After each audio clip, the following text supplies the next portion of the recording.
To me, it's the difference between ends and means, that the fundamental end of education is an ethical one. That is, that when we engage in education, we are engaging in an ethical pursuit or a moral pursuit. And so when we start to engage people with that, we're starting to engage them with the essence rather than with peripheral issues. Or to put it in more concrete terms, we're engaging them with questions of why rather than what and how. And it's been my experience that generally leaders, for all kinds of reasons, and teachers have emphasised the questions of what and how. And part of that, I think, is the sheer press of demands from bureaucracies, from politicians, from various other stakeholder groups to get more kids through, to get higher grades, to pass more tests, to comply with more legislation, to demonstrate greater levels of safety. And so people become captivated by the technical domain, the practical domain.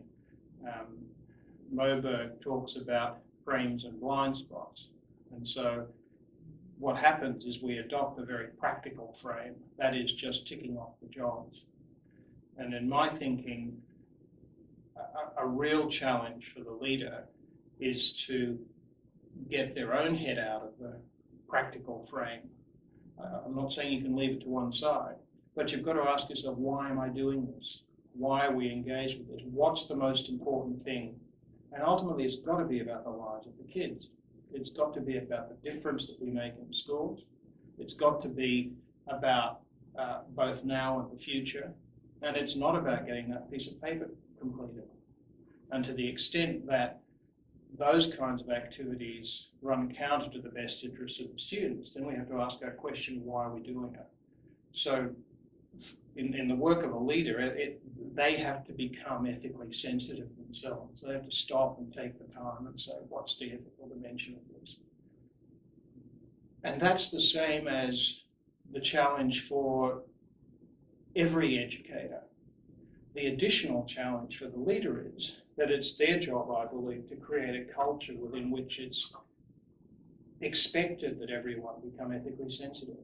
So you provide people with opportunities to measure their aspirations up against their practice. So, you know, if we've got a mission statement in the school that has these lovely statements about participative citizenship and lifelong learning and fulfilled human beings, and we're grinding them through a test machine, there's a problem. And so the task of the leader is to keep people attuned to the tension that that creates, but in a way that allows people to engage with their deepest instincts, because most people became teachers because they want to make a difference, not because they want to be rich and famous. They would be deluded if they were. So the challenge for leaders is to make that kind of a space within which people will have a way of talking about the ethical dimension of schooling. But then, if that's all we do, we end up getting frustrated. Because if you keep putting the ideal in front of people and don't provide a way for turning that into action, then people get sick of it. I mean, it's emotional energy wasted.